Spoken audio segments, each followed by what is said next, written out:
10 most important lessons about money and finance schools don't teach you. The video is a bit long because I'll share the lessons I've learned during the past 10 years. Number 1. The rich make their money work for them. You must have heard the phrase, live to work or work to live. If you work for money, your mind will start thinking like an employee. If you start thinking differently like a rich person, you will see things differently. It's not how much money you make that matters. It's how much money you keep. Number 2. Financial education is your greatest asset. The single most powerful asset we all have is our mind. If it is trained well, it can create enormous wealth. Intelligence solves problems and produces money, but money without financial intelligence is quickly lost. Number 3. Know the difference between assets and liabilities. An asset is something that puts money in your pocket, and a liability is something that takes money out of your pocket. Rich people acquire assets, shares, and property investments, and poor people add liabilities, commitments, and obligations. Number 4. Don't be controlled by emotions. Fear keeps people in this trap of working hard, earning money, working hard, earning money, and hoping that it will reduce their fear.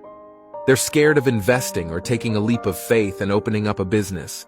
Secondly, many people are driven by the greed of wanting to get rich quickly. That's why it's important to have a plan, either a strategic property investment plan for your investments or a business plan for your business. Having a plan helps you not be swayed by the emotions of fear and greed. Number 5. Work to acquire life skills, not for money. Work to learn, don't work to earn. Find a job where you can learn life skills.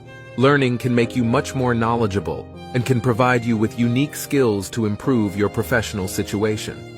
Learn something about accounting, investing, markets, the law, sales, marketing, leadership, writing, speaking, and negotiating. An investment in knowledge pays the best interest. Number 6. Failure inspires winners and defeats losers. Every rich person has lost money at some point, but many poor people have never lost a cent.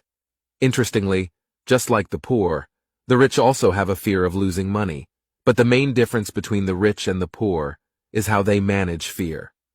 Playing not to lose money means you will never make money. Failure inspires winners and defeats losers. When something does not work out the way you planned, let it inspire you to try a different approach. Learn and move on. Number 7. Learn to manage risk.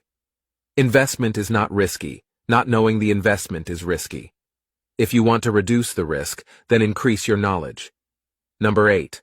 Mind your own business. If you have a job, keep your job and start a part-time business and work it. Never leave your job until you build your own business. Don't struggle all of your life for someone else. Start your own business and grow it. Number 9. Find a reason. Everyone wants to be rich, but many of us don't want to struggle. Why do you want to earn more passive income? For many people, it's because they don't want to work all their life. They want to have control over how they spend their time.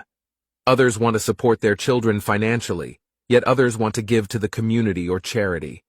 Write down your why, because it will keep you motivated. If you don't have a reason, then it is difficult to stay on the path to wealth. Remember, it's not your fault if you were born poor, but it will be your fault if you die poor. Number 10. Pay yourself first.